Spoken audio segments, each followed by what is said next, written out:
Today on campus, leaves of gold are falling down in Washington, D.C. It's fall in the year 1977. The freshman class at Howard University are looking for dorm rooms and finding new friends. Two groundbreaking TV shows earlier that year had everyone on campus buzzing. When Roots aired on TV, the landmark miniseries, not the band on The Tonight Show, it was seen by over 100 million people. It centered on American slavery, and the show broke many barriers that were considered too taboo to talk about, including it being the first on television to depict sexual assault as a brutal tool that was used to break the identity of enslaved people, particularly women. Another show, All in the Family, was already a well-established sitcom that pushed the boundaries of formerly unspeakable topics. But that year, Norman Lear wrote and produced Edith's 50th Birthday, in which the beloved Edith Bunker was the victim of an attempted rape. It was the first show of its kind on television to ever address the issue. 1977 was a year people started talking more openly and publicly about sexual assaults and rape, and how those events impacted the victims. And it was the same year a young, idealistic freshman kicked her way through the first falling leaves of Howard University in Washington, D.C. In today's episode, we meet Regina Blackburn, a talented 18-year-old whose head was full of both idealistic and naive views of the world. She walked on campus in 1977, completely unaware that both of those views would soon be shattered. Stay tuned for a unique event, but unfortunately, one not so uncommon. A story that is both uncomfortable as it is inspirational. This is the tremendous arc of a young woman who refused to live in fear. Hear her important lessons she learned at college, not found in textbooks or lectures. Silence doesn't protect us. Sharing does.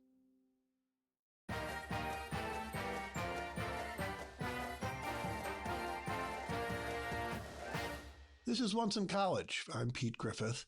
Today's episode was written and will be narrated by Regina Blackburn. When we met her, Regina seemed to downplay the fact she had worked in the television industry at the NBC News Bureau in Washington, D.C. for over 40 years, helping present the last 4 decades of our nation's history to America. It took us a while to wrap our heads around the volume of that work, and I'm still not sure we really have. With 8 self-published novels and 6 Billboard Magazine awards for her original music compositions, we got to know her as a person who could move our hearts without doing anything but simply telling us the unvarnished truth. So today, we're going to get out of the way and let Regina narrate it herself. She's found the strength to claim her narrative of the events. Class is about to begin.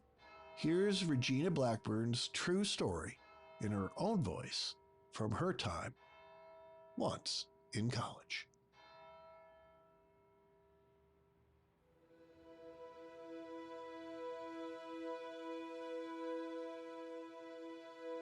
The aging process, in all its grace and complexity, is truly fascinating. There's a quiet shift that happens over time, where the things you once vowed to keep tucked away suddenly begin to stir in your spirit. You find yourself wanting to share, not for sympathy, but because your story might be the very thing someone else needs to hear. I'm retired, in my 60s, and have lived a full and meaningful life. But there's a memory of over 40 years old that I've buried that I now find myself wanting to share. My story just might be the very thing someone else needs to hear. The older I become, the more I understand that some of my lived experiences could, in fact, help someone who might be facing a similar situation. Let's go back to the fall of 1977. I was a freshman attending the illustrious and historic Howard University in Washington, D.C. There were very few members of my family that attended college, and less than that who were graduates. So making this step toward higher learning was a major milestone. This was especially true for my great-grandmother, who'd made so many sacrifices of herself to ensure that my sister and I were educated, became good citizens, and remained good people. I graduated salutatorian of my high school class, and much was expected of me at Howard University. I remember being a senior in high school and seeing college brochures of young people sitting under the trees, eating fruit and the like, and someone even strumming a guitar, serenading the small crowd. I could only imagine that folk music was playing, and everyone was happy and smiling and enjoying the new title of college student. I couldn't wait to go to Howard University and be in a group like that, although the music would probably be R&B or soul. Whatever it was, sign me up. The studying part would be just an extension of high school, I thought, and I could handle that with few problems. But the best part of being a college student would be not having anyone telling you to go to school or go to class. Freedom. It was your choices for your future. This particular day, I was sitting alone under a tree and, yes, eating an apple. One day a week, I had a long break between classes, so I used that time to get an early start on homework and map out what I needed to do for a few other classes. It made for good time management. The later it became on campus, the quieter it became, with sparse foot traffic. So there I sat, absorbed in my books, minding my own business, when I was interrupted. A tall guy that I recognized vaguely from around campus approached me running and grabbed my backpack. Interesting enough, his name was Howard, and I believe he was on the swim team. I shouted at him to bring my bag back, but he just kept running, increasing the distance between us. I quickly gathered my things and began chase, naively thinking it was some kind of dumb college prank. I didn't realize that I was being lured. The School of Religion was nearby. He ran up those many steps, taking them 2 and 3 at a time, and disappeared beyond the door. I had closed ground on my pursuit of him, but when I entered the building, he was already out of sight. You had the choice to either go up the steps that led to the higher floors, or you could go to the right, down about 5 steps to a lower level.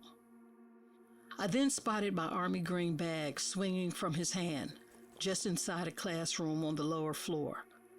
I yelled for him to toss my bag up and told him that this childish act was not funny. He said nothing in response.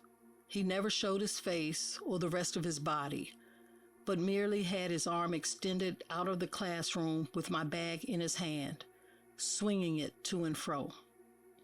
My thought was that I could take 3 steps down, and because of my 6-foot frame, I could hold onto the banister and lean forward to retrieve my bag. But that was exactly what he wanted me to do. I didn't think that I was in the kind of peril that would soon await me until I reached for the bag. He quickly grabbed my arm and yanked me inside the classroom. Then, and only then, did I realize that I was in trouble. He was about 6 feet 4 inches tall, strong, and had undoubtedly done this before. The lock to the door, as it turned out, locked from the inside. I couldn't believe it. The next few moments moved with a violent precision. He quickly locked the door and covered my mouth. He slammed me against the wall, pinning me with his body. His right arm bent and pressing his forearm against my throat, choking me. I fought him hard with everything in me, but I couldn't break free. I tried kneeing him, punching him, headbutting him, kicking him, but all attempts failed. I wondered, where were people, the students, the professors, building staff? No one walked by. The building was absolutely empty. I looked toward the door, hoping that I'd see someone, anyone pass by, but no one. I looked at the lock to see how I could escape if I became free, what I needed to do to get out of there, but the fight had become too intense. I later learned that the one thing he knew that I was unaware of was that the School of Religion was under renovation. He knew this. He knew that the building would be empty, that the first room on the right had a lock on it that would lock from the inside. And he knew that he had a new freshman, a new victim, and of all the places for this to happen, in the School of Religion. I was using every part of my body to fight him off. But through my muffled screams, he was winning. He fumbled at his zipper and pulled out his penis. He lifted me up and slammed me onto a large desk. Boom! My body hit hard, but thankfully my head was shielded by my bag that he'd already thrown there earlier. With determination to fight till the end, whatever that was to look like, I continued trying to fend him off. Still holding his penis with one hand and covering my mouth with the other, he finally climaxed and made a terrible mess all over my favorite navy blue slacks. It was during this time of his weakness that I moved in such a way that I freed myself from under him. I ran to the door with my bag in hand and turned the latch, freeing myself from him and that room. I ran and ran and ran and ran till I was exhausted. I ran in the direction of my late class and immediately went into the ladies' room. I was crying and trembling and trying to scrub his awful deposit off of me. I was a wreck, yet thankful that I got out of there when I did. Despite what I went through that evening, believe it or not, I still went to my late class. I sat in the back of the room, in a class that I normally sat in the front, but I was present. Today, I asked myself so many questions. Why did I go to class afterwards? Why didn't I report his crime to the campus police or to the Washington, D.C. police? Why didn't I call my boyfriend? Why didn't I go home? Why? Many things that I could have done, but did none of those things. I went to class.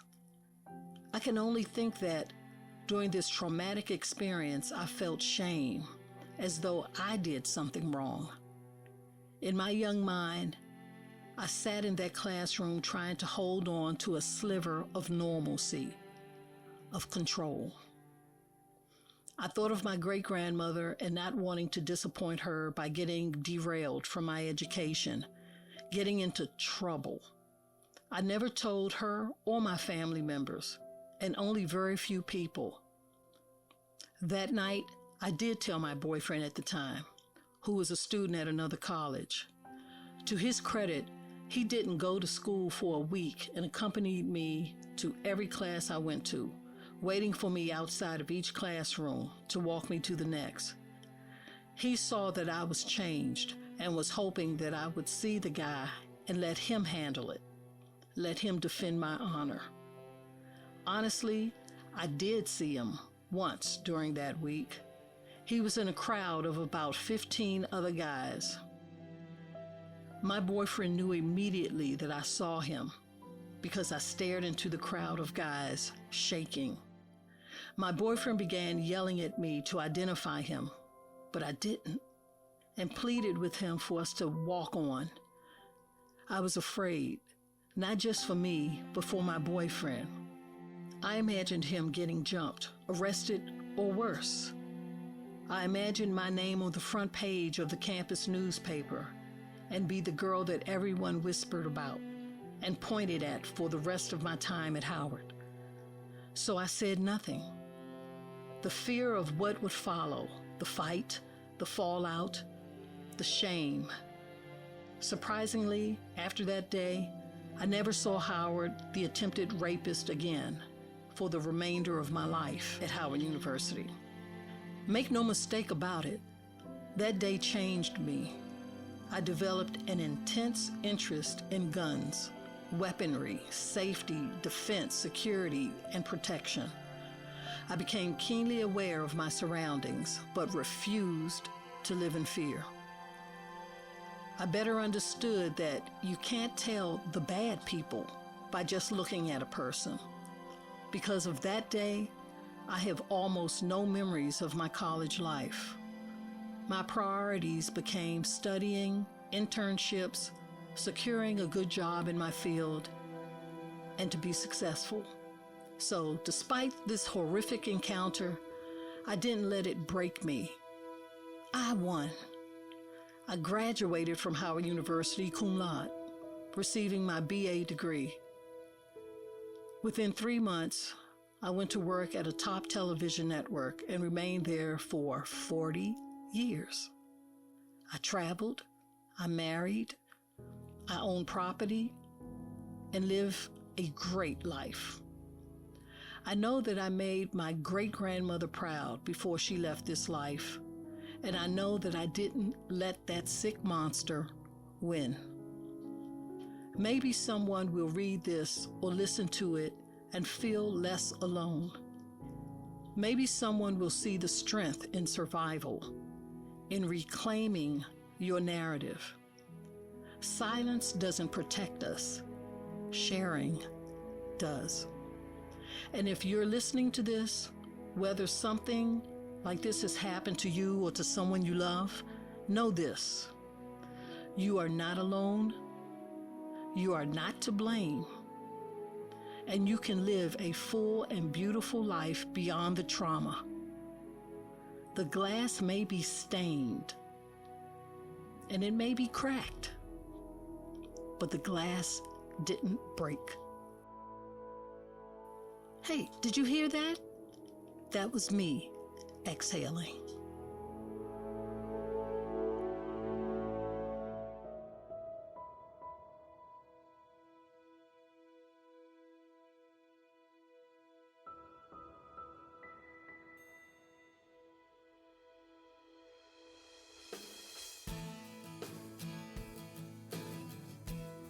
Today's episode was produced by Rob Wallace and myself. We want to thank Regina Blackburn again for retelling a painful part of her past that was tucked away for so long, and for sharing her healthy journey away from it. Some of the music you heard in today's episode was from Regina as well, another meaningful expression of how she channeled her pain into something beautiful. We hope by sharing her story, others may find they too have a path forward beyond their own trauma. To repeat her own words, maybe someone will hear this and feel less alone. Maybe someone will see the strength in survival and reclaim their own narrative. Silence doesn't protect us. Sharing does. If you or someone you love has been sexually assaulted or abused, no matter how recent or how far back in time it was, you're not alone. There are those who can help. RAINN, RAINN, is the nation's largest anti-sexual assault organization and national leader in online crisis intervention services, all of which are free and confidential and available 24/7. You can contact RAINN anytime, day or night, and connect with a real live person who's trained to help. Call them at 800-656-HOPE, H-O-P-E, or chat with them online at RAINN, RAINN.org, or simply text HOPE, H-O-P-E, to 64673 to talk with someone today. Someone who can help.